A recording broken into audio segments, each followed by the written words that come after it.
तो north India के students education को लेके सीरियस नहीं होंगे, साउथ में और नॉर्थ में इतना बड़ा फर्क क्यों है? राइट, आप देखिए ना, वीजा सक्सेस रेट में दिक्कत नहीं आ रही आपको, एब्सोल्युटली। बच्चों की क्वालिटी में दिक्कत नहीं आ रही है। अगर आपका वीजा रिफ्यूज होता तो आपका 100% फीस रिफंडेबल है। लिथुनिया, एस्टोनिया, लातविया, चेक रिपब्लिक चल जाओ, 3-3 लाख रुपए के अंदर आपको टॉप नॉच यूनिवर्सिटी मिल रही है।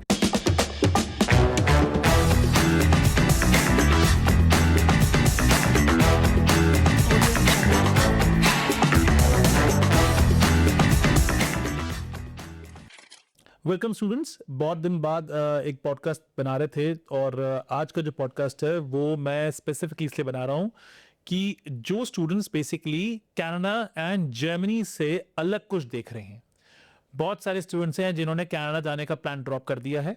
बहुत सारे स्टूडेंट्स हैं जो जर्मनी अप्लाई तो कर रहे हैं, बट वहाँ पे भी वो कह रहे हैं कि काफ़ी ज़्यादा रश होते जा रहा है, एडमिशन आ नहीं रहे हैं पब्लिक यूनिवर्सिटीज़ के, या फिर इतना ज़्यादा क्राउड डाइवर्ट हो गया है जर्मनी की तरफ आफ्टर कनाडा। तो उसके बाद जो न्यू डेस्टिनेशंस यूरोप के आ रही हैं, आज उसकी बात करेंगे। मेरे साथ आज पॉडकास्ट पे गेस्ट में हमने इनवाइट किया है मिस्टर जितेंद्र को, जो कि ISC university of applied science से हैं। Jitendra, thank you for joining us. Thank you so much, sir. It is always pleasure to be in this beautiful office, Indo-European. So thank you so much once again. Thank you ji. So Jitendra ji, आज हम जो बात करने बैठे हैं, हम बात कर रहे हैं कंट्री नीदरलैंड्स की, राइट? सो नीदरलैंड्स, जिसको हम नीदरलैंड्स भी कहते हैं और हॉलैंड भी कहते हैं, दो का नाम है। ये कंट्री बेसिकली अचानक से ही मैंने देखा है पॉपुलर हो रही है काफी स्टूडेंट्स के बीच में कि भाई हमें, जिनको जर्मनी अब लग रहा है कि बहुत ज्यादा सैचुरेट होने वाला है या हो चुका है। रीजन क्या है कि नीदरलैंड्स की एकदम पॉपुलैरिटी बढ़ रही है? राइट सर, वैसे तो काफ़ी सारे फैक्टर्स हैं। I am sure you have already highlighted कि कनाडा साइड डाउन होने की वजह से जर्मनी में ज़्यादा डिलेज होने की वजह से, चाहे बच्चे ऑफर लेटर्स का वेट कर रहे हो या पब्लिक यूनिवर्सिटी में delays, those are the few things. But there are few other which are more important reason. That is one, because जब हम यूरोप की बात करते हैं तो काफ़ी सारे डेस्टिनेशन ऐसे हैं कि जहाँ पे कि लैंग्वेज के बैरियर्स है, right? Netherland is one of the country जहाँ पे कि लोग बच्चे हमारे खासकर Indian students, they can survive in English language also, whether it is studies, job, part time, full time, that is one. Plus quality of life is great. Plus affordability wise, it is okay. It's not very affordable, but yes, you can manage because let's say if we talk about our fees, it is around 12,500 euros, right? तो बहुत ज़्यादा नहीं है, but obviously you can manage it. Plus आपको part time के rights हैं, आपकी living expense is again it's manageable. Plus income is really good. So these are the few reasons. I'm sure there are many more, like post-study work visa है, आप PR के लिए apply कर सकते हैं, and obviously once you get the visa for Holland, that means you have authority or you can travel all over the Europe. So these are the few things जिस वजह से कि Holland एकदम इतना ज़्यादा पिक्चर में उभर के आ रहा है। Yes. बहुत सारे स्टूडेंट्स से क्वेश्चन पूछते हैं कि भाई अभी तक नीदरलैंड्स या हॉलैंड कहाँ था, अचानक ही क्यों? मतलब अभी ही एकदम से बूस्टअप जो आ रहा है, Right. इतनी कॉल्स हमें आ रही है लोगों की, पहले लग्जमबर्ग की आ रही थी, अब बेसिकली हमारे को नीदरलैंड्स की आ रही हैं। सो यहाँ पे जो ट्रेंड था पीछे, यहाँ पे स्टूडेंट पहले जा नहीं रहे थे या वो अवेयर नहीं थे? राइट सर, अवेयरनेस तो डेफिनेटली लोगों में, but obviously because see now अगर हम थोड़ा ब्रॉडर प्रोस्पेक्ट में बात करें तो ऑब्वियसली पहला प्रेफरेंस यूरोप के अंदर जर्मनी, फ्रांस एंड ऑब्वियसली एक दो और कंट्री। तो बिकॉज जैसे आप अभी हमने बताया कि Germany is already overflowed, almost is going to reach a saturation point may be down the few years. So अब क्या है कि बिकॉज जर्मनी नहीं जा पा रहा तो let's go to a maybe a neighboring country. So obviously because Holland is very near to the German, that is one, and plus Holland की कैपेसिटी इतनी ज़्यादा नहीं कि वो they can may be invite so many applications कि वो सबकी appetite या सबकी रिक्वायरमेंट पूरी कर पाएँ, right? So these are the reasons. Otherwise people were aware, but because the primary destination was always few other countries, but because those are the country who has blocked, or maybe they are not very comfortable with the kind of giving offer letters easily, requirements बहुत ज़्यादा high कर दिए। Germany की आप बात करें, France की आप बात करें, France is not very good in terms of giving visas, but Netherland they are very welcoming now. Okay, great. So basically आपने बहुत अच्छे से बता दिया कि भाई बेसिकली ओवरफ्लो हो रहा है। Yes, yes. और आई थिंक आप जर्मनी की भी यूनिवर्सिटीज को रिप्रेजेंट करते हो, उनके भी आप रेप हो यहाँ पे इंडिया में। सो जो ओवरफ्लो की हम बात कर रहे हैं वो नॉर्थ इंडिया से काफी ज्यादा ओवरफ्लो हुआ है। Yes, yes. और अब जर्मनी के अंदर हम लोग नॉर्थ इंडिया के अंदर भी रिफ्यूजल्स देख रहे हैं। Yes. तो ये because of the overflow of the application, because मैंने कई एप्लीकेशन देखी हैं जिनमें 6.0 बैंड है स्टूडेंट्स के, बिल्कुल रिसेंट पास आउट स्टूडेंट हैं, लेकिन उनके वीजा रिफ्यूज हो गए हैं ड्यू टू इंटेंट की वजह से। Correct. तो अगर ये बच्चे जो हैं, जो 6 बैंड के स्टूडेंट्स थे हमारे पास, अगर ये आपका नेदरलैंड्स में अप्लाई करते हैं तो इनकी जो एडमिशन रिक्वायरमेंट होगी नेदरलैंड्स की, पहले उसकी बात कर लेते हैं, क्या होगी बेसिकली? सर आपने वैसे तो पहले बता ही दिया, we need exactly these profiles who has 6 band IELTS, and when we say 6 band IELTS they should be able to communicate basic. We are not probably expecting a full-fledged, a fluent English speaker, but at least they should know why they want to study at this IC university, why they want to choose Amsterdam or Netherlands, and what is their future prospect, right? So if they are clear, if they have the understanding that what they want to achieve after this particular course, so obviously visa में कोई problem नहीं होगी। क्यों नहीं होगी? Because यहाँ पे ऐसा नहीं कि वीज़ा आपको अप्लाई करना, नहीं, we are the one, we have the full fledge admission team, हमारी वीज़ा टीम है, तो वो आपको स्टेप बाय स्टेप गाइड करेंगे, जैसे जैसे हमारे कॉलेज वीज़ा ऑफिस गाइड करेंगे बच्चों को। सिर्फ वो डॉक्यूमेंट्स, वो प्रोसेस फॉलो करना है। इंटरव्यू में हम before you go out in the embassy, basically हमारा कॉलेज आपका या यूनिवर्सिटी आपका इंटरव्यू लेगी, एंड वी विल चेक कि आपका whether you have the understanding about the course, आपका मोटिवेशन क्लियर है कि आप क्यों चूज़ कर रहे हो जर्मनी, सॉरी नेदरलैंड, क्यों चूज़ कर रहे हो आप ये पर्टिकुलर कोर्स, क्यों चूज़ कर रहे हो आप ये पर्टिकुलर सिटी। तो ये बेसिक चीज़ अगर आपके क्लियर है तो I can tell you that admission wise will not be a problem. So once again IELTS 6 band and percentage 60% in +2 because we have just one course at this moment. Obviously we have a lot of courses in pipeline जो कि अक्टूबर intake तक सारे launch हो जाएंगे। सो अभी हमें 60% + 6 band IELTS, ये 2 चीज़ें चाहिए होंगे, and everybody will be accepted. Great. So I think motivated student जो है, आई थिंक हमारा जो टारगेट ऑडियंस होगा अब, वो होना चाहिए जो स्टूडेंट बेसिकली कनाडा नहीं जा पा रहा, या फिर जो जर्मनी भी सोच रहा है, जो बच्चे प्राइवेट यूनिवर्सिटी जर्मनी देख रहे थे, आई थिंक उनके लिए ये एक बहुत ही बढ़िया एक ऑप्शन हो सकती है। बिकॉज अगर आप जर्मनी भी जा रहे हो तो आप 12,000 यूरो तो खर्च ही रहे हो, राइट? 11-12,000 यूरो में ही आपको मिल रही है, और वहाँ पे भी ब्लॉक्ड अकाउंट जो है वो 12,000 यूरो का है, जो कि आपको जर्मन बैंक में करना पड़ता है। तो नीदरलैंड्स के अंदर भी क्या हमें बैंक में पैसे ब्लॉक करने पड़ेंगे, या हम इंडिया में पैसे दिखा सकते हैं लिविंग एक्सपेंसेस के लिए? सर इंडिया में तो नहीं दिखा सकते, लेकिन होगा कि जब आपकी फीस चली जाएगी कॉलेज में, तो कॉलेज 1 हफ्ते बाद आपको बेसिक नोटिस या एक पेमेंट के लिए आपको बोलते हैं, तो वो पैसा जो है kind of you have to transfer it to the college, university में आपको ट्रांसफर करके the minute you arrive in the college, उसके बाद आपका कुछ हिस्सा, लेट्स अराउंड 25% आपको इमीडिएटली मिल जाता है, उसके बाद आपको मंथली इंस्टॉलमेंट में आप ले सकते हो उसको। So you have to transfer money to the university. Yes, great. Students पे आपको बताना चाहूँगा, नेदरलैंड्स के अंदर जो अभी जितेंद्र जी ने बताया कि जो पैसा ट्रांसफ़र करना होता है यूनिवर्सिटी के अंदर, इसको आप एक तरह से लिविंग एक्सपेंसेस का ब्लॉक्ड अकाउंट ही समझिए, क्योंकि आपको ये समझना पड़ेगा कि नेदरलैंड्स के अंदर जो स्टूडेंट्स हैं उनको पैसे अपनी यूनिवर्सिटी को देने पड़ते हैं लिविंग एक्सपेंसेस, और वही पैसे आपको हर महीने एक इंस्टॉलमेंट में मिलते हैं। ये वहाँ की इमिग्रेशन का लॉ है, जिसको बेसिकली हर यूनिवर्सिटी को फॉलो करना पड़ता है। कुछ यूनिवर्सिटी में आपको बताया, तो कुछ ऐसी यूनिवर्सिटियां भी होती हैं जिसमें आपको पैसे ब्लॉक नहीं करने पड़ते हैं, बट ये डिपेंड करता है कि आपकी यूनिवर्सिटी का इमिग्रेशन से किस तरह का कॉन्ट्रैक्ट है। सो प्लीज कंफ्यूज ना होइएगा। सो जितनी भी यूनिवर्सिटी ऑफ अप्लाइड साइंसेज है, मोस्टली आपसे ट्यूशन फी के साथ साथ लिविंग एक्सपेंस भी ब्लॉक करने को बोलेंगी।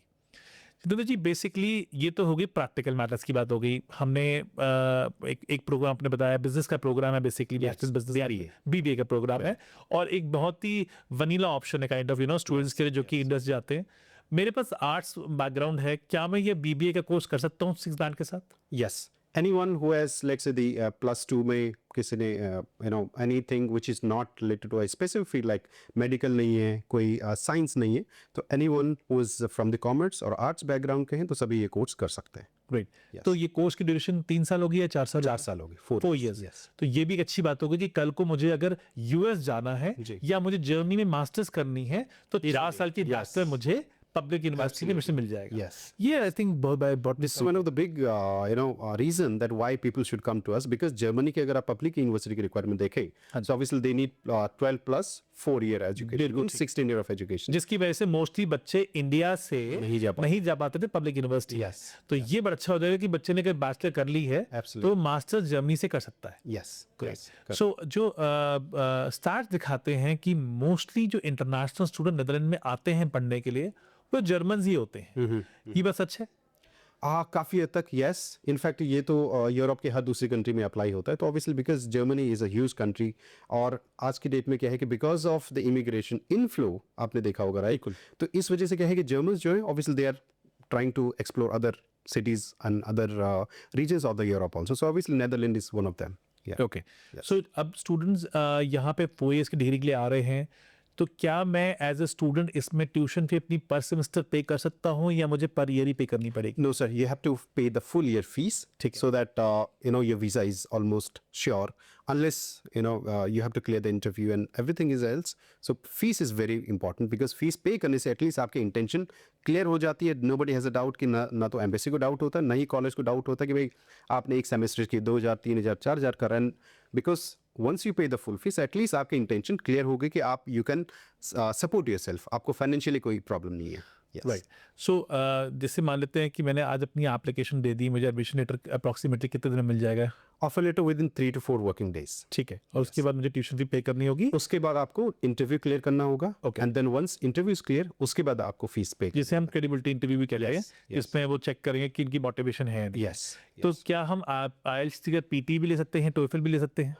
Yes, IELTS, PT, TOEFL. PT की मैं रिक्वायरमेंट बताऊं तो 61, IELTS 6.0, TOEFL is almost same, equivalent to the 6 band IELTS. So yes, कई स्टूडेंट में कंफ्यूजन होता है कि मैंने अगर पीटी कर ली है तो मेरा वीजा ना रिफ्यूज जाए, तो क्या पीटी के स्टूडेंट्स के वीजास भी आए हैं इसमें? यस, बहुत सारे हमारे पास तो ज़्यादातर पीटी के बच्चे होते हैं, बिकॉज ऑब्वियसली आईएलटीएस वालों के पास थोड़े और ऑप्शन हो जाते हैं, तो PT is very well accepted. इसीलिए हम लोग इंटरव्यू लेते हैं, because we should know whether you are capable, because see, PT and IELTS का logic is simple, that you can communicate, right? So as long as you can communicate, you can clear your doubts, you can clear your intention to the officer whoever is interviewing you. That's all. So immigration PT को भी accept कर Yes, करते हैं. ये तो I think ये बड़ा important है बच्चों के लिए, क्योंकि पीटी वाले स्टूडेंट भी आजकल काफ़ी होते हैं. Yes. सो अगर स्टूडेंट ने अपनी ट्यूशन फी पे कर दी है, उसके बाद उसने अपना लिविंग स्पेस भी पे कर दिया है, जो कि उसको अप्रॉक्सीमेटली आई थिंक 12,000 पे करना होगा, 13,500. 13,500. Yes. 13,500 यूरो मेरे को अपने लिविंग स्पेस ब्लॉक करने हैं यूनिवर्सिटी में, मुझे अपनी ट्यूशन फी देनी है 12,500 अप्रॉक्सीमेटली, जी. एंड देन मेरा जो वीज़ा आएगा उसको आने के बाद बेसिकली अगर किसी वजह से बच्चे का वीज़ा रिफ्यूज़ हो जाता है, काफ़ी लोग, आई थिंक मैं अब चाहता हूँ कि अपने पॉडकास्ट पे ना ऐसे क्वेश्चंस पूछूं यूनिवर्सिटी से जो एक्चुअली मैं ऑडियंस सुनना चाहता हूँ, क्योंकि बच्चे हमेशा कहते हैं कि हमें अच्छी बातें समझ में आ गई, प्रैक्टिकल बातें ज़्यादा बताओ आप. राइट. तो अगर मान लेते किसी वजह से मेरा वीज़ा रिफ्यूज़ हो जाता है, तो ये जो मैंने ट्यूशन फी, लिविंग एक्सपेंसेस पे कर रखे थे, ये रिफंडेबल होंगे मुझे? सर देखिए, पहले तो मैं सभी आपकी जो ऑडियंस है मैं उनको बताना चाहूँगा कि जब भी आप किसी भी यूनिवर्सिटी में आप एडमिशन लें, तो ये should study, go through your contract.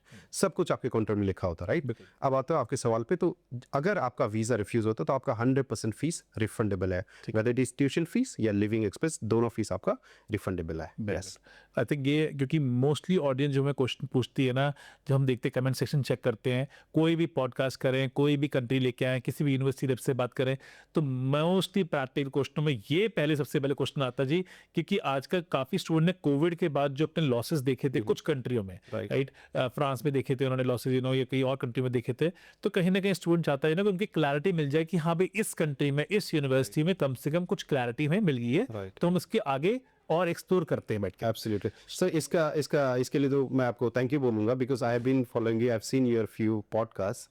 सो ये basically I think everybody should thank him, because you are the one who has been highlighting all these key points, क्योंकि इनके बारे में बहुत ज़्यादा लोग बात नहीं करते हैं. जैसे आपने बताया कि अच्छी चीज़ों के बारे में, जो थोड़ी फ्लैशी चीज़ होती है उसके बारे में पूरी दुनिया बात करती है, बट ऑब्वियसली ये चीज़ें ऐसी कि जो काफ़ी बच्चों से भी नहीं है, क्योंकि कॉन्ट्रैक्ट कोई नहीं पूरा पड़ता. तो I think it's very important कि ये हम पब्लिक डोमेन में ये बात करें कि भाई आपकी फीस का क्या होगा अगर रिफ्यूज़ हो जाता है, आपके लिविंग एक्सपेंस का क्या हो जाएगा. So I think it's really good. क्योंकि जितनी जी मैं सोचता हूँ कि जैसे जो लोग हमारी अभी ऑडियंस देख रही है इस वीडियो को, राइट, उनके मन में जो क्वेश्चंस आने वो सारे यही आने जो उन्होंने हमारे ऑफिस में आके पूछने हैं. Correct. अब जब वो हमारे ऑफिस में आके पूछेंगे और हमारे एम्प्लॉइज उनको बताएंगे, कहीं ना कहीं आप मानते हैं चीज़ को कि जो बात आप बताएंगे एज ए यूनिवर्सिटी रिप्रेजेंटेटिव, उसको थोड़ा सा वेटेज ज़्यादा मिलता है, क्योंकि उन्हें पता है कि भाई ये तो यूनिवर्सिटी के एम्प्लॉय हैं और हम एक कंसल्टेंट हैं, तो ऑब्वियसली उन्हें जब एक आंसर आपसे मिलेगा ना, तो आई थिंक वो इस बात को, हमारी टीम को और जस्टिफाई करना ईजी हो जाएगा कि सिर्फ हम नहीं बोल रहे हैं, ये यूनिवर्सिटी के रेप भी बता रहे हैं और उनके कॉन्ट्रीब्यूट भी बता रहे हैं कि रिफंडेबल है. तो कहीं ना कहीं नई कंट्री में बच्चों को जहाँ डर लगता है वो डर थोड़ा सा कम हो सकता है बेसिकली. इसमें तो सर मैं एक पॉइंट और ऐड करना चाहूँ. इन केस व्हेनेवर कोई भी ऑडियंस में जब भी अप्लाई करें इंडो यूरोपियन के ऑफिस के थ्रू, तो अगर आपको एक और क्लैरिटी चाहिए कि भाई आप हमें मेल में लिख के दे दो, वी कैन इंडिविजुअली सब लोग अपना रिक्वेस्ट डालें कि भाई हमें ये चीज़ लिख के दीजिए, and we can write them in the mail also. Very good. I think the काफी लोगों को तो ये पता नहीं है कि नीदरलैंड्स के अंदर तो यूनिवर्सिटी और इमिग्रेशन का ही सारा रिलेशनशिप है, क्योंकि जो वीजा है वो तो यूनिवर्सिटी ने ही उसको लाकर देना है। तो इसमें तो वीजा वहीं से अप्रूव होता है, और उड़ने के बाद ही जब आप अप्रूव हो जाएगा तो ही आप मैसेज आके अपने स्टैंपिंग ले सकते हो। तो बेसिकली जो बच्चे यहाँ से गए हैं उनकी जॉब अपॉर्चुनिटीज के बारे में, जो पार्ट टाइम जॉब्स है, बिकॉज वीजा हो गया, एडमिशन हो गया, पैसे की बातें हमने कर ली है, लिविंग स्पेस हमने कर ली है, बच्चा पहुंच गया जी। अब स्टूडेंट कहता है सर आपने मुझे इस कंट्री में भेज तो दिया, इस कंट्री में अब मुझे जॉब करने के लिए क्या ऑप्शंस हैं? तो क्या पार्ट टाइम जॉब्स हैं वहाँ पे? सब पार्ट टाइम डेफिनेटली है, इतना मैं ज़रूर बोलूँगा, बिकॉज सी अब धीरे धीरे अभी अब से लेकर अगले 1-2 साल तक तो स्टिल सिचुएशन ठीक रहेगी, बिकॉज अभी भी बहुत ज़्यादा बच्चा नीच गया है। तो I think anyone who wants to apply this it, I can tell you it will be easy job for them. Jobs हर तरह की है, चाहे होटल्स में देखो, चाहे सेल्स में देखो, चाहे आप IT वाले हो, आप मेडिकल फील्ड में हो, सो जॉब्स आर इनफ। बिकॉज अभी भी क्योंकि जैसे अभी हमने स्टार्टिंग में कहा था कि Netherland is not so popular कि every other student is talking about it, right? ऐसा नहीं, जो स्पेसिफिक माइंडसेट के जिसको स्पेसिफिक कोई कोर्स करना, they are talking about it. तो जिस वजह से अच्छी बात ये कि अभी बहुत ज़्यादा इमिग्रेंट नहीं है, तो अभी बहुत ज़्यादा कॉम्पिटिशन नहीं है। तो जॉब्स बच्चों को ऑब्वियसली अपने कोर्स कंप्लीट करने के बाद दे कैन गेट 1 साल का बच्चों को आप स्टे बैक मिलता है, and obviously they can search, this is basically jobs search visa we can say. बच्चे जैसी जॉब मिल जाती है obviously it can be extended further, so jobs is good. Another good point is wage rate, because I was just going through some studies, and in fact I was talking to my visa officer. Netherlands is better than Germany in terms of earnings, right? So I think these are the few good points, and job is definitely available. ये question Jitendra जी मैंने तो आपसे जानबूझ के पूछा है ताकि लोगों को आपका ओपिनियन मिले, Correct. क्योंकि मैं कुछ टाइम पहले नीदरलैंड्स गया था और जाके मैंने सड़कों पे वहाँ वॉक करी, और मैं वहाँ से लाइव टेलीकास्ट लेके आया हूँ कि कितनी जॉब मिलती है। Right. तो मैं स्टूडेंट्स आपके लिए लिंक में वो अपनी रील्स डाल रहा हूँ जहाँ पे मैं एक्शन में गली गली में घुस के जाके चेक करके आया कि कितनी बुरी हालत है। जॉब तो इतनी है लेकिन लोग नहीं होने। Yes. आप बिलीव कीजिए, एम्स्टर्डम के अंदर मैं कम से कम 3 रेस्टोरेंट में गया, उनने मुझे बताया कि हमारी ब्रांचेस बंद हो गई हैं, हमारे पास लोग नहीं है। मैं लिटरली फोटोएं खींच खींच के लाया और मैं इस वीडियो के लिंक में डाल रहा हूँ इस चीज के लिए कि जहां लिखा है स्टाफ वांटेड, Right. और इंग्लिश में लिखा हुआ है, ठीक है। और दूसरी चीज एक और है यहाँ पे कि दी गुड थिंग इज कि जैसे 16 घंटे तो काम करना अलग है ही। Yes, yes. तो वो जो एक नया सिस्टम है यहाँ पे कि यहाँ पे आप खुद को सेल्फ कॉन्ट्रैक्टर बना लेते हो, और जब आप सेल्फ कॉन्ट्रैक्टर बना लेते हो तो आपकी नंबर ऑफ जो आवर्स लिमिट है बढ़ जाता है। वो बढ़ जाती है ऑटोमेटिकली। Correct. तो हमारे कई स्टूडेंट जो यहाँ बैठे हुए हैं वो नीदरलैंड्स गए और उन्होंने कहा हमें अब कंट्री चेंज करनी ही नहीं है, क्योंकि हम अपने खुद की कॉन्ट्रैक्टिंग कर रहे हैं। Yes. सो स्टूडेंट, अगर आपको नहीं समझ में आ रहा कॉन्ट्रैक्टिंग क्या होती है, इसमें आप खुद को बेसिकली एक तरह से सर्विस प्रोवाइडर बनाते हो, और मैं आपको उसकी भी वीडियो का लिंक दे रहा हूँ। आप देखिए हमारे स्टूडेंट्स जो हैं जो वहाँ पढ़ रहे हैं उनका क्या कहना है इस पर्टिकुलर बात के बारे में। सो पार्ट टाइम जॉब भी, यू आर एब्सोल्यूट राइट, बहुत अवेलेबल है अभी तो, और अभी तो है, तो आने वाले टाइम में भी। बट आई थिंक एक ही चीज़ है, यहाँ की जो गवर्नमेंट है उन्हें इतना बच्चा चाहिए ही नहीं है, जी। तो वो नंबर, वो एप्लीकेशन हमेशा कम रहेंगी। आई थिंक जब हम ऑफ द कैमरा ये बात कर रहे थे, और वो आपकी यूनिवर्सिटी ने, सब यूनिवर्सिटी में ये है कि हमें थोड़ा बच्चा चाहिए लेकिन मोटिवेशन के साथ चाहिए बच्चा जो पढ़ने आ रहा है। Correct. तो आई थिंक एक बात ओपनली कर देते हैं, अगर आपको सिर्फ काम करना है, ठीक है, आप सिर्फ पढ़ाई के बहाने जा रहे हैं, तो आप नीदरलैंड्स मत जाइएगा, क्योंकि वो डेस्टिनेशन आपके लिए नहीं है। नहीं है। ठीक है ना, यहाँ पे छोटी कंट्री है, फटाफट से रिपोर्ट हो जाती है, आप इतना पैसा भी लगाएंगे, आप 20-25 लाख लगा के जाएंगे वहां पे, ये सोचिए कि मैं पढ़ाई करने जा रहा हूँ।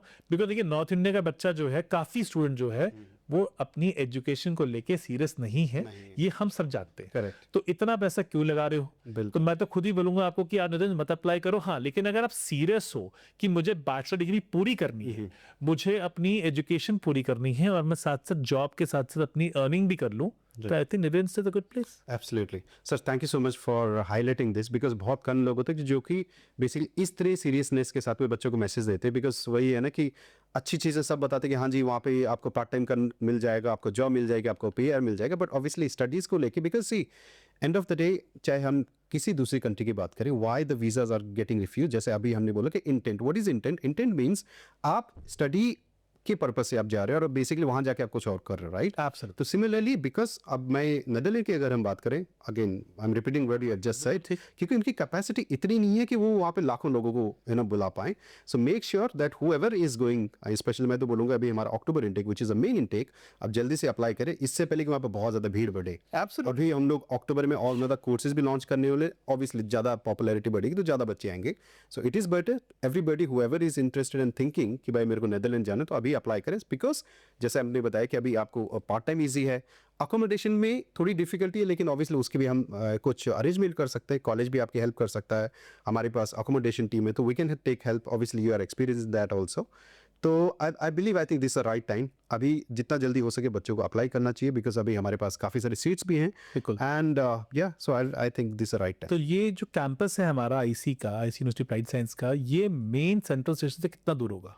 Sir, I would say it is around, let's say, from the central station, around 25 to 30 minutes के distance. दैट्स लोकली हो गया। Yes, local, within the city. Yes. With in city है। Yes. ग्रेट। Yeah. तो basically student जो हैं उनकी जो classes हैं, अगर हम कह रहे हैं मेरे बैचलर इन बीबीए के ही प्रोग्राम Yes. रन कर रहे हैं जो कि काफ़ी सक्सेसफुली रन हो रहे हैं यहाँ पे, तो इसमें जो स्टूडेंट पढ़ने आता है उसको कितने दिन क्लास में आना होता है, या कि कोई कोर्स करिकुलम क्या रहेगा उनका? See, first of all, जैसे मैंने बताया BBA का कोर्स है, 4 साल की इसकी ड्यूरेशन होगी, and the class duration it may differ, sometime it is 3 days, sometime it is 4 days, and the good thing is कि आपके पास 2-3 दिन फुल डेज मिलता है, तो ऑब्वियसली आप उसमें अपना असाइनमेंट कर सकते हैं, अपने पार्ट टाइम कर सकते हैं। बिल्कुल। So normally 3 to 4 working days, या 3 to 4 days. सो आपको जो स्टूडेंट वहाँ पहुँचे हैं, मेरे पास तो मेरे तो खैर ज़रूर लिंक में डाल दूंगा मैं, जो स्टूडेंट्स के हमारे जो वहाँ पे थे, वहाँ से जो स्टूडेंट आपके स्टूडेंट जर्मनी भी गए हैं, आपने स्टूडेंट्स नितिन भी भेजे हैं, एक जेन्युइन फीडबैक अगर मांगा जाए आपसे, कि नॉन बायस्ड हो गया, क्योंकि आप दोनों जगह पर रिटर्न करते हैं, Correct. तो आपको बेटर फीडबैक कहाँ से आ रहा है?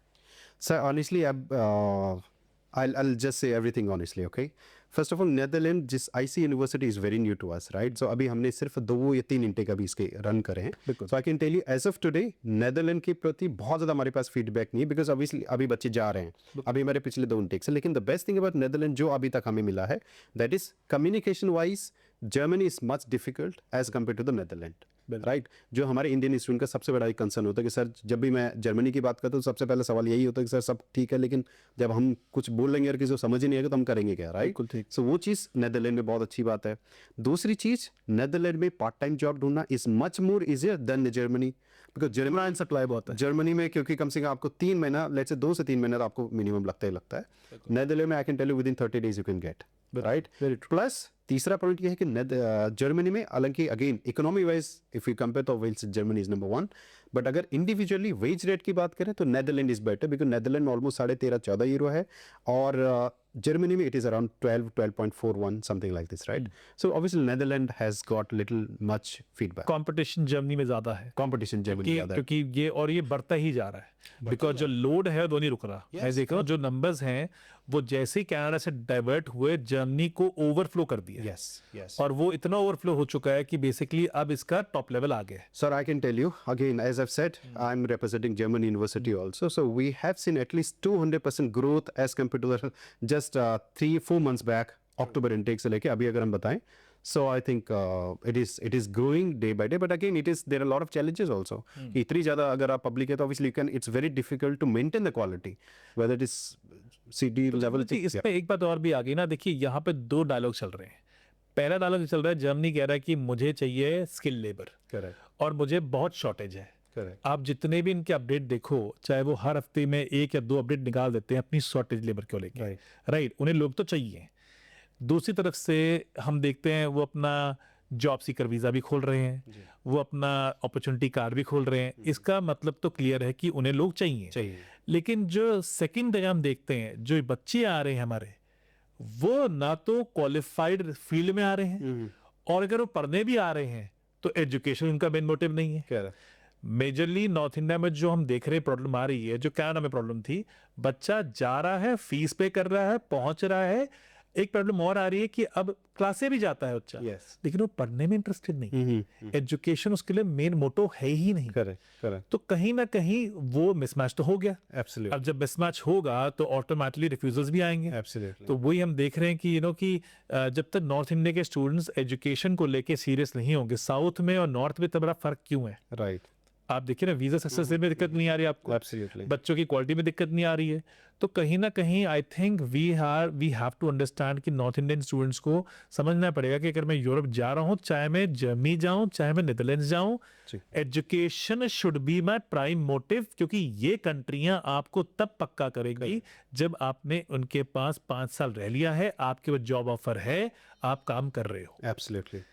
Sir, first of all, again, I would like to thank you for this particular thing because see, we need more people like you in North India because see, बच्चा तो obviously as you can imagine कि he doesn't have any kind of knowledge, right? ठीक बात है। जो भी knowledge उसके पास है वो कहीं ना कहीं आपके थ्रू आ रही है, मेरे थ्रू आ रही है, इस तरह के हमारे जैसे लोगों के थ्रू आ रही है, बिल्कुल right? ठीक बात है। So the way you are explaining it, if every other person tries or start explaining this, I can tell you that कि हमारे बच्चे भी साउथ वाले बच्चे की तरह हो सकता है। इसमें बच्चे की प्रॉब्लम नहीं है, इट इज कि उसको इन्वायरमेंट कैसे दिया जाए। एब्सोल्युटली। Yes. आप देखिए ना, मैं आपको बताता हूँ, लिथुनिया में हमारी एक यूनिवर्सिटी है, एक बहुत अच्छी यूनिवर्सिटी है। हमने उनको 15 स्टूडेंट भेजे, 15 स्टूडेंट में हमने एक जो हमने लास्ट ईयर भेजे थे 2023 में, वो बच्चे पढ़े नहीं, उन बच्चों ने पढ़ाई नहीं करी, और हमारे को बहुत बहुत ज़्यादा नेगेटिव फीडबैक यूनिवर्सिटी का आया, और उन्होंने हम पे क्वेश्चन मार्क उठाया। ठीक है जी, हमने क्या करा, हमने 13 बच्चे भेजे 2024 में। आप बिलीव नहीं करेंगे, हमने एक एक बच्चा चेक करा जी। हमने एक एक बच्चा पिकअप करा, हैंड पिक करा। ठीक है जी, आज मुझे पता चलता है सितंबर 24 के बैच में से 6 बच्चों को जनवरी 25 में निकाल दिया गया। ओह, और जब मैं अपनी टीम से पूछता हूं कि ये कैसे हो गया, वो कहते एक एक बच्चा कहते आज तो आपने खुद मिले हो, जिनसे मैं पर्सनली मिला हूं, मैंने कहा भी इसको अप्रूव कर दो। राइट। तो कहते बेसिकली बच्चे कह रहे हैं कि जी मुझे ना पढ़ाई नहीं हो रही है, और जो पढ़ रहे हैं वो बच्चे या तो एमपी से हैं, या वो हमारे को साउथ से दिखाई दे रहे बैठ के। तो हमने बच्चे को अच्छी यूनिवर्सिटी में भेजा, टॉप यूनिवर्सिटी में भेजा। Correct. आपको मैं एग्जांपल देता हूँ, उस यूनिवर्सिटी के अंदर पहला असाइनमेंट ये आता है कि you have to do a podcast with a unicorn. तो बेसिकली बहुत टॉप की यूनिवर्सिटी है। अब हम ये समझने आ रहे हैं कि भाई इसमें तो हमने बहुत चेकिंग करी थी, एक एक बच्चा पिकअप करा था, मल्टीपल बार उसको चेक करा था, तो ताकि हमारी यूनिवर्सिटी को, तो तब जाके 50% बच्चा हमारा जो है वो सेकेंड सेमेस्टर पास हुआ।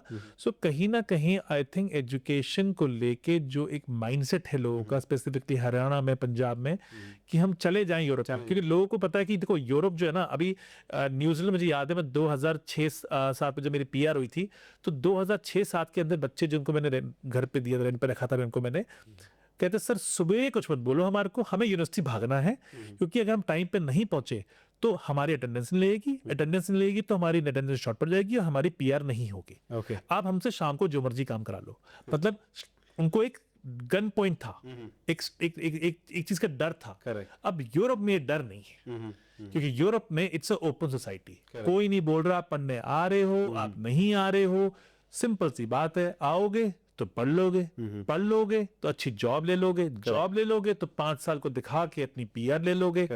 कोई भी गवर्नमेंट आके या कोई भी यूनिवर्सिटी आके ये नहीं बोलेगी अगर तुमने नहीं करा तो हम ये कर देंगे। ठीक है ना। अब बच्चा कहता है, वो अब लिथुनिया से देखिए ना एग्जांपल, लिथुनिया से बच्चा फेल हो रहा है, क्या करा उसने, वो चला गया लातविया, कह रहा अब यहाँ एडमिशन ले लूंगा दोस्त के साथ, तो स्विच मार लिया उसने। अब इस सब के अंदर आप देखिए ना, जो खिचड़ी पक रही है, यूनिवर्सिटी को लग रहा है कि भैया एजेंसी ने बच्चा खराब भेजा। मैं कह रहा हूँ मैंने तो बहुत अच्छा बच्चे भेजे थे, लेकिन वो पढ़ ही नहीं पा रहे हैं। ठीक है, हर बच्चे को टेस्टिंग की थी हमने। तो कहीं ना कहीं आई थिंक एजुकेशन को लेके सीरियसनेस जब तक बच्चों में नहीं आएगी, यूरोप में आपके पास दो ही तरीके से लोग पक्के होते थे। पहले वो पेपर भर के पक्के होते थे कि बॉर्चर चलेगा जी, अब तो वो बंद हो गया। तो एक ही तरीका है, पढ़ लोगे तो जॉब मिल जाएगी, जॉब मिल जाएगी तो पीआर मिल जाएगी। एब्सोल्युटली। है ना। बाकी आप बताइए। हाँ, so sir first of all thank you so much for this deep details जो आपका पास्ट एक्सपीरियंस रहा है, and this is somewhere truth, although I can tell you कि बहुत ज़्यादा ऑडियंस को पसंद नहीं आएगा जो आप ये जो बहुत कर रहे हैं, सच है, बट दिस इज 100% ट्रूथ।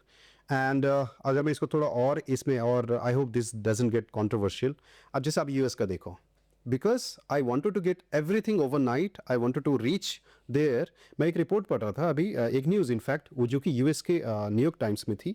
एक बच्चा जो अभी हमारे 2-3 बैचेस आ चुके हैं अमृतसर में, जो हमें उतर रहे हैं मिलिट्री एयरक्राफ्ट में, यहाँ से बंदा गया मुंबई, मुंबई से सिंगापुर, सिंगापुर से फिर मुंबई, मुंबई से एम्स्टर्डम, एम्स्टर्डम से फिर गया पनामा कहीं, पनामा से ही then went to Brazil, Brazil से ही went to Mexico, and Mexico से जैसे ही बॉर्डर पार करा, पुलिस ने पकड़ा, 1 हफ्ते वहाँ पे रखा, 1 हफ्ते बाद फिर बोला कि अब आपको हम बाहर छोड़ रहे हैं।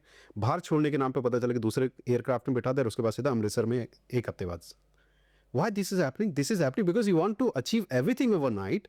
तो the best thing जो आपने बोला उसी को कंटिन्यू करूँगा कि आई थिंक अभी जो बच्चा पढ़ने जा रहा है, लेट्स से जो बच्चा बैचलर करने जा रहा है, उसकी उम्र कितनी होगी? 18-19 साल, 20 साल, राइट? अभी आपको लेट्स से मैं बोलूँ बहुत कम भी अगर अपनी लाइफ स्पेन देखें हम लोग तो 70-80 साल तो आराम से जिंदा रहेगा आदमी, राइट?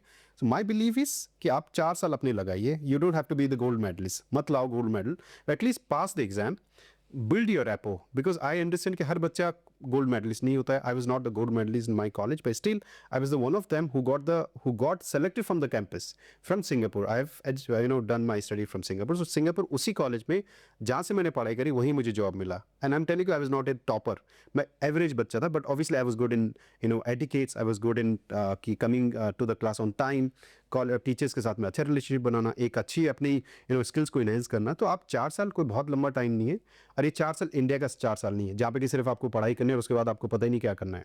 पढ़ाई भी कर रहे हो, आप पार्ट टाइम करिए, वहाँ तो गवर्नमेंट ही आपको स्पॉन्सर करती है, आपको एनकरेज करती है कि भाई आपके पास 16 घंटे काम करने के लिए, राइट? उसके बाद अपनी स्किल्स आप एनहेंस करो, एंड आई एम श्योर फिर उसके बाद पूरी दुनिया आपके पास है, right? The moment you get settled in any part of the Europe, the best thing is कि मैं हमेशा यही बात बोलता हूँ, पूरा यूरोप में आपका वेलकम है, राइट? बिल्कुल ठीक है जितेंद्र जी, आपने एकदम बिल्कुल पते की बात बताई कि कैसे आप बता रहे हो कि मैं खुद सिंगापुर में पढ़ा, फिर मैंने वहीं पे जॉब करी, और कई साल से मैं ही आपको देख रहा हूँ बैठ के, क्योंकि आप डिफरेंट यूनिवर्सिटीज़ को आप रिप्रेजेंट भी करते हो बैठ के। आई थिंक इसमें ना एक सबसे बड़ी पता प्रॉब्लम क्या है, जब हम दिल्ली की बात करते हैं, दिल्ली में लोग अपने बच्चों की स्कूलिंग के लिए अपने घर चेंज कर लेते हैं। करेक्ट। क्यों करते हैं? क्योंकि उन्हें पता है टॉप का स्कूल चाहिए हमारे। पर क्या ये पंजाब हरियाणा में है? नहीं है। क्योंकि स्कूलिंग देखो, 12 साल की जो आपने स्कूलिंग बच्चे को दी है ना, आप बेसिकली आप अब करनाल जैसे शहर है, हम करनाल को हरियाणा बोल देंगे। अब उसी करनाल में कई बच्चे अपना आईआईटी क्रैक कर रहे होते हैं, पीएनटी क्रैक कर रहे हैं, क्योंकि उनके पेरेंट्स ने उनकी एजुकेशन को बहुत इंपॉर्टेंस दी है। उन्होंने आकाश ज्वाइन करा, उन्होंने कोई फिटजी ज्वाइन करा, कोई कुछ भी ब्रांड ज्वाइन करा, लेकिन उनको एक एजुकेशन को लेके फोकस करा।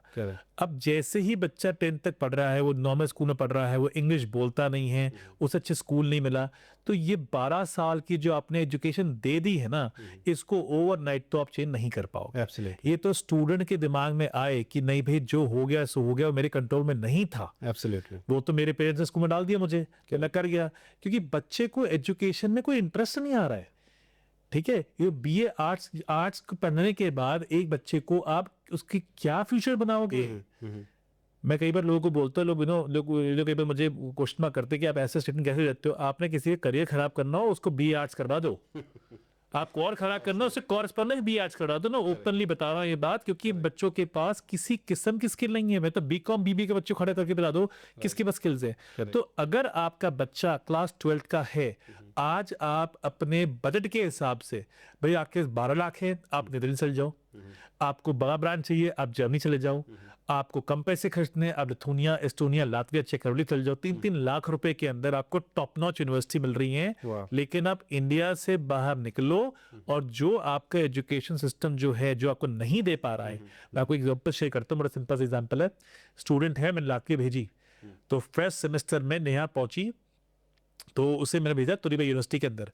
तुरीबा यूनिवर्सिटी के अंदर नेहा ने पढ़ाई करी बैचलर इन हॉस्पिटैलिटी की। तो फर्स्ट सेमेस्टर में नंबर आए 9 10 में से। मुझे उसने मैसेज भेजा कि मेरे 9 आ गए, थैंक यू भैया, चलो जी। सेकेंड सेमेस्टर में फोन आता है कि मेरे को ना ये आईटी पढ़ा रहे हैं और मेरे को आईटी समझ नहीं आ रही है, तो अब मेरा कोर्स चेंज कर दो, मेरी यूनिवर्सिटी चेंज कर दो। मैंने यूनिवर्सिटी से बात करी, मैंने कहा भैया आप मुझे ऐसे मैसेज आया है स्टूडेंट का, हम काफ़ी इन चीज़ों को सीरियसली लेते हैं कि बच्चा हमें अप्रोच कर रहे हो तो हम यूनिवर्सिटी जाते हैं। वो कहते तो उसने जो क्या बताया, यूनिवर्सिटी के रेप ने मुझे पूछा कि इंटरनेशनल ऑफिस ने आपको क्या बताया उसने। मैंने कहा उसने बताया आप आईटी पढ़ा रहे हो। कह रही दीपेंद्र एक्सेल पढ़ा रही हूँ सेकेंड सेमेस्टर में। जब ये लड़की इंटर्नशिप पर जाएगी फर्स्ट ईयर के बाद, होटल में जाएगी ना, हॉस्पिटैलिटी में कोर्स कर रही है, तो होटल वाले इससे बोलेंगे इन्वेंट्री करो, राइट, कितना सामान है स्टॉक में, कितना नहीं है। तो कैसे करेगी? करेक्ट।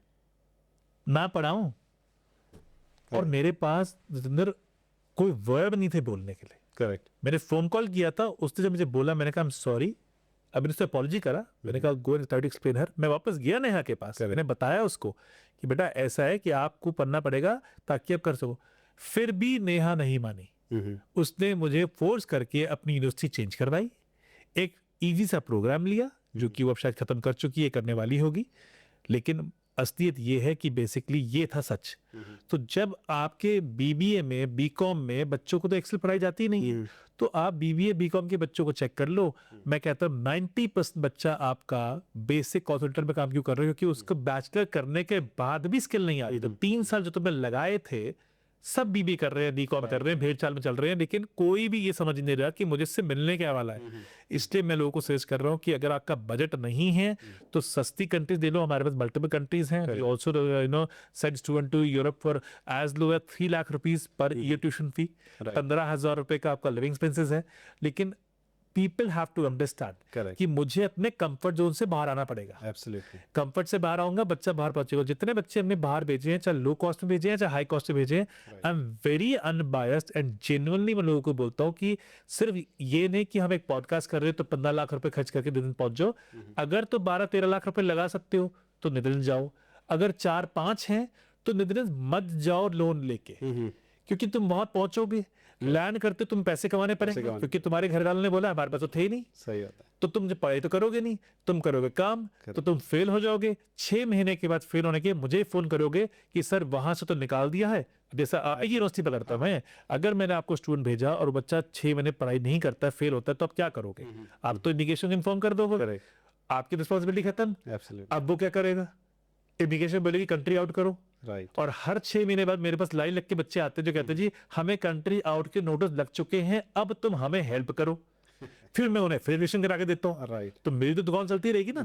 लेकिन मैं नहीं चाहता हूँ कि जिनके पास पैसा कम है वो एक्सपेंसिव कंट्री में जाए, आप लो कॉस्ट में जाओ। इतनी सारी यूरोपियन, एस्टोनिया है, चेक रिपब्लिक है, पोलैंड है, लिथुनिया है, इतनी बढ़िया बढ़िया ऑप्शंस हैं।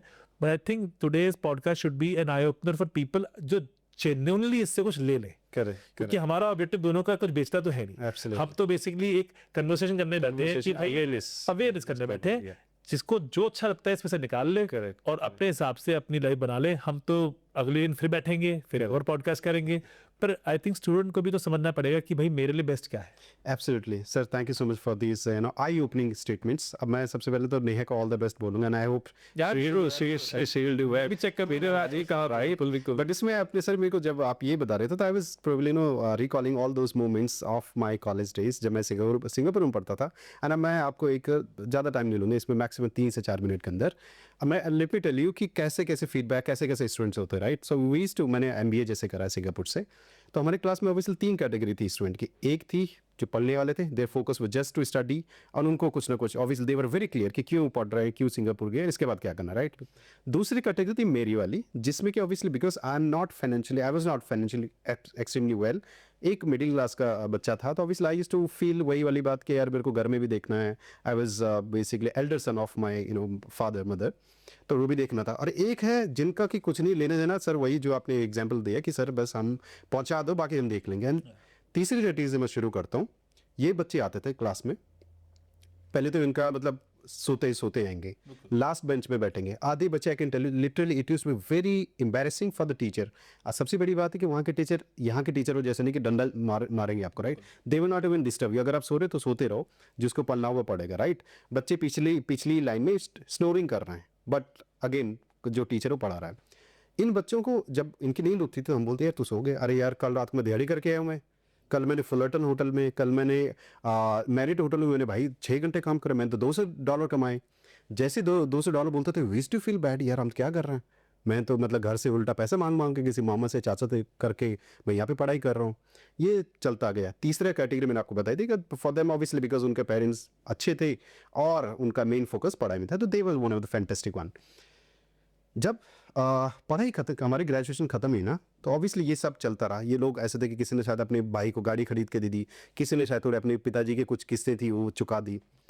ये अब इसमें तीनों का डिफरेंस बताता हूँ। ये जो पहली कैटेगरी थी, आई कैन टेल यू कि 90% of them they are settled in, some of them is working in Citi bank में काम कर रहे हैं। एक मेरा जो जिगरी दोस्त अभी भी, पुनीत जोशी, अभी भी डायमेंशंस इंटरनेशनल कॉलेज पिछले 10 साल से, and he is earning and his position is like a director, he is become director. एक मेरी फ्रेंड है जो अभी म्यांमार में गया था, तो शी इज निन्नी नानो उसका, and she is running her home startup जिसमें कम से 150 लोग उसके अंदर काम कर रहे हैं, बहुत सारे, and I am one of them, right. Second category जो मैं अपना बता रहा था, obviously we also used to probably do part time, but primary focus हमारा स्टडी ही था, क्योंकि स्टडी नहीं है तो मेरे पास कोई लुक बैक देख कुछ था ही नहीं, मतलब पीछे जाने का कुछ रास्ता नहीं था, राइट। तीसरी category I can tell you कि वो बच्चे आज भी मुझे मिलते जो वाले थे ना कि जो 200-300 यूरो कमाते थे और डॉलर कमाते थे, और महीने का शायद वो 2000 डॉलर कमाते थे। आज की डेट में भी आप करनाल में हैं मेरे कुछ दोस्त, मेरे कुछ अमृतसर में है, मेरे को देहरादून में भी है, तो कोई मोमोज बेच रहा है। Literally I am telling you, I don't know whether I should talk like this. नहीं बिल्कुल, और ये बहुत जरूरी है। और कुछ बच्चे मतलब वही है कि कोई रेस्टोरेंट में मतलब कोई छोटा सा ढाबा खोला, फेल हो गया। कोई अभी अपनी टूर एंड ट्रैवल से काम कर रहा है, लेकिन वही बात है कि कोविड में बेचारे सारे बिक गए। सो वी हैव टू सी, वही वाली बात है ना कि या तो मेरे को अभी खाना है, अभी टेस्ट लेगा, दैट्स ऑल, या फिर अभी मैं थोड़ा होल्ड कर लूँ, लेट मी प्रोबब्ली अंडरस्टैंड कि भाई इससे मेरा क्या फ़ायदा होने वाला। सो लॉन्ग टर्म का देखा जाए, बिकॉज ऑब्वियसली वो जो 3 साल आपकी लाइफ सिर्फ 3 साल की नहीं है या 4 साल की नहीं है या 2 साल का मास्टर्स का लाइफ नहीं है आपका, असली लाइफ उसके बाद स्टार्ट होता है, right. So I think the only advice is जो आपने बताया कि आई थिंक अगर आप घर से बाहर जा रहे हो, इतना पैसा लेके जा रहे हो, तो I think somehow you should be little serious. अब सिर्फ 3 साल का स्ट्रगल है, ये 3 साल का स्ट्रगल आपको पूरी लाइफ टाइम एक अच्छा फ्रूट दे सकता है। पर हाँ, उसके लिए आई थिंक वही बात आ गई ना कि अगर आप पढ़ना चाहते हो तो ही नेदरलैंड्स आओ, Yes. तो ही ये 25 लाख की इन्वेस्टमेंट करो। Absolutely. क्योंकि इतनी बड़ी इन्वेस्टमेंट करके अगर आप सोचो मैं काम करने आ जाऊंगा, तो आप काम करोगे 1 महीने, 2 महीने, 4 महीने, और छठे महीने में आपको IND जो कि इमिग्रेशन है वो नोटिस भेज देगी। सर एक और मैं इसमें ऐड करता हूँ, अभी again I will take example of my the German university. अभी रिसेंटली पिछले 6 महीने से मैं एक चीज़ देख रहा हूँ कि काफ़ी सारे कंसल्टेंट्स के ना मेरे पास कॉल आ रहा है कि सर हमारा जो भी पे आउट्स होना था उसमें सर इतना कम, पहली बार आपने भेजा था कि लेट्स से कि $100 आपको मिलना है, अब 6 महीने बाद आप बोल रहे हो कि 100 में से हमने 60 काट लिए, 40 मिलना है। तो मैंने फिर अपने कॉलेज से बात करी, एडमिशन से पता चला कि जो बच्चे पिछली बार 100 बच्चे थे ना, अब वो बच्चे 6 महीने बाद वो 40 हो गए। तो टेक्निकली अब हमारे हम तो 40 बच्चे देखेंगे, राइट, बिकॉज ऑब्वियसली अब उन्होंने किसी ने रिफंड ले लिया, कोई भाग गया, कुछ हो गया। So this happens. और अगेन आपकी बात रिपीट करूंगा कि वहाँ पे इतने बॉदर नहीं करते आपको, कोई डे 1 आप एक दिन क्लास में नहीं आए तो आपको कॉल करेंगे, नहीं, जिस दिन आपका लास्ट डेट होगा कॉलेज में, कंट्री में, उसी दिन आपको बोलेंगे ना ही have exceeded the limit, tata bye bye. बिल्कुल बिल्कुल ठीक है आपने। और क्योंकि यूरोप है और दोस्त यार बहुत अच्छे मिल जाते हैं, अरे कोई टेंशन नहीं है, तो पोर्चुगल आजा भाई, यहाँ सेट कर देंगे, इटली में तेरे पेपर लगवा देंगे। अब प्रॉब्लम क्या है ना, ये बच्चों को ये समझ नहीं आ रहा है कि आप ये सब चीजें कर लो, लेकिन आप इससे एक प्रॉपर PR नहीं यही बोल मिल सकते हैं, सकते। नहीं बोल एक प्रॉपर PR या तो मिलेगी आपको मैरिज करके Correct. यूरोप में, या मिलेगी पढ़ाई करके। पढ़ाई करके जॉब करोगे, जॉब करके टैक्स भरोगे, 5 साल टैक्स भरना पड़ेगा, चाहे जोन सी मर्जी कंट्री पकड़ लो। आज ना यूरोप को लेके इतनी ऐड आ रही है, तो मुझे कई बार ये लोग बोलते हैं ना कि अब तो आप तो यूरोप काफी टाइम से करते हो, तो आपके तो काफी बिजनेस बढ़ गया होगा। मैं कह रहा हूँ मेरे लिए कॉम्प्लिकेशन बढ़ गई है, क्योंकि अब हर आएगा ना बंदा कह रहा है बच्चे को मैं यूरोप करता हूँ, आप यूरोप चले जाओ। लेकिन यूरोप तो मैं वीजा लगवा दूंगा, मेरा वीजा रेट 95% है, मैं प्राउडली बात कहता हूँ, लेकिन बच्चे को वीजा लगवाने के बाद क्या करूं अगर बच्चा पढ़ता ही नहीं है तो? क्योंकि स्टूडेंट कहता है मैं पहुंच तो गया हूँ। कितने बच्चे हैं मैं अभी जिनको मैं मल्टीपल बार यूरोप भेजता हूँ, आप बिलीव करो तो मैं कईयों को 3-3 बार यूरोप भेज चुका हूँ। पहले डेनमार्क भेजा, वहां से वापस आ गई, पोर्चुगल भेजा, वहां से वापस आ गई, फिनलैंड भेजा इसको बैठ के। तो मैं तो अपनी दुकान चलाता रहूंगा ना, लेकिन इसमें बच्चे का बेनिफिट क्या हुआ? देखिए अगर बच्चा ही इस पॉडकास्ट से कुछ नहीं ले पाया आज, तो मेरे ख्याल से वो उसका लॉस है, बाकी एब्सोल्युटली। सर थोड़ा सा सीरियस होने की बात ज़रूर है, बच्चों को भी, पेरेंट्स को भी, बल्कि मैं तो ये मैसेज पेरेंट्स के लिए देना चाहूँगा, पेरेंट्स को भी कहीं ना कहीं मॉनिटरी पार्ट बच्चों के साथ में नहीं हमेशा डिस्कस करना चाहिए, क्योंकि आज की डेट में आपकी सक्सेस का मेजरमेंट हमेशा पैसे को लेके आज की डेट में होता है, right. And obviously after certain period of time करना भी चाहिए। जब आपकी जॉब आप 10 साल से आप काम कर रहे हो, तो ऑब्वियसली उसके बाद पेरेंट्स का हक बनता है कि भाई क्या चल रहा लाइफ में, राइट। बट अभी आपका बच्चा कॉलेज से निकला, 12वीं करके निकला है, उसके बाद आप बोलोगे भाई वहाँ जाके डॉलर यूरो कमाने, तो ऑब्वियसली एक और चीज़ ये बोलते हैं, इसमें बच्चा ना इम्पेशेंट हो जाता है। छोटा सा एग्जांपल बताता हूँ। 2 दिन पहले आई थिंक मैं किसी मीटिंग से जा रहा था, मैंने देखा घर जाकर मेरे पास एक कंसल्टेंट का 15 मिस कॉल आ रखा है। शाम को 7:30-8 बजे की बात है, मैसेज भी आ रखा है कि if you don't pick up this call it will be a disastrous situation for me. मैंने कॉल करा, क्या हो गया? बोले सर अभी बच्चा एक बर्लिन एयरपोर्ट पे पहुंचा है और उसको पुलिस वालों ने डिटेन कर लिया। I said what happened? कि यार बोलो उसके पास ऑफर लेटर नहीं है, ऑफर लेटर में पता नहीं कुछ डेट मिसिंग है। मैंने ठीक है देखा, मैंने ऑफर लेटर, तो मैंने कहा ठीक है, ऑफर लेटर अभी 21 मार्च तक वैलिड है, मतलब 21 मार्च तक बच्चा ट्रैवल कर सकता है। फिर मैंने देखा, फिर ऐसे क्या हो गया भाई? फिर इसी बीच में बच्चे का कॉल आ रहा था उसके पास, तो उसने कॉल डिस्कनेक्ट करी। 5 मिनट बाद फिर कॉल मुड़ के आता है, तो बोलते सर सॉरी टू से दिस, बच्चा ही बेवकूफ़ था। मैंने क्या हो गया, बोले बच्चे के वीज़ा पे जो ट्रैवल डेट थी ना, it was on 24th of February, अब बच्चा अभी चला गया। तो ये क्या है? This is because of over impatient. आपको पता ही नहीं, आपने देखा ही नहीं डॉक्यूमेंट में क्या लिखा हुआ है। बच्चा ट्रैवल डेट क्लियरली उसमें मेंशन होती है कि आप इस डेट के बाद ही ट्रैवल कर सकते हो, Absolutely. उसके बाद कभी भी जाओ, बट उससे पहले आप यू कैन नॉट। अब इसमें एक चीज और, मैं तो बच्चे को सैल्यूट करना चाहूंगा, because how did he enter inside the terminal 3? Terminal 3 से उसने अपना टिकटिंग कैसे करी, चेक इन कैसे करी, बिकॉज कहीं ना कहीं वहाँ पे भी आई कैन टेल यू, मेरे चेक इन कैसे कर लिया, इधर कैसे डाल लिया वहाँ पे, ऑब्वियसली आपका वीजा भी चेक होता है। इनफैक्ट वो आपसे 2-4 सवाल पूछते हैं कि फर्स्ट टाइम ट्रैवलर है तो उनमें से मल्टीपल क्वेश्चन पूछते हैं। एग्जैक्टली। उसके बाद मैं दोनों चला, वहां से भी उसने जो एयर हॉस्टेस है उसे बहुत मीठी बात करके उसने निपटा लिया। But immigration, Delhi immigration officer कैसे उसने कन्विंस कर लिया, इमिग्रेशन ऑफिसर ने कैसे ली देखी date, because there is somehow obviously ये क्या है कि हम लोग सीधे रास्ते चलने के बजाय हम बेसिकली ऐसे ही चीज़ों में ज़्यादा दिमाग लगाते हैं। That is our basically whatever happening, चाहे यूएस से डिपोर्टेशन हो या कहीं से और से भी होना होगा। These are the reasons. We should not blame the country, क्योंकि अगर हमारे घर पे भी कोई इलीगल, कोई भी ऐसे कहीं से भी खिड़की से या बालकनी से कूद के आएगा तो obviously we will not like it. बिल्कुल ठीक बात है, बिल्कुल ओवर फैक्ट है। जितन मुझे थैंक यू सो मच। आज के पॉडकास्ट के लिए लंबा हो गया, पर आई थिंक स्टूडेंट्स के लिए बड़ा इंपॉर्टेंट है। सो अगर मैं यही चाहूंगा कि स्टूडेंट्स को कि वो पूरा पॉडकास्ट देखें अच्छे से, और अगर कुछ ले सके इसमें से, तो ये हम सबके लिए ये जो हमने टाइम लगाया है एक बेनिफिशियल होगा। Thank you so much. So thank you so much, and this is one of the most beneficial and most factually and most simple podcasts that I've done so far. And thanks to you, and all the very best to all the audience. Thank you. Thank you.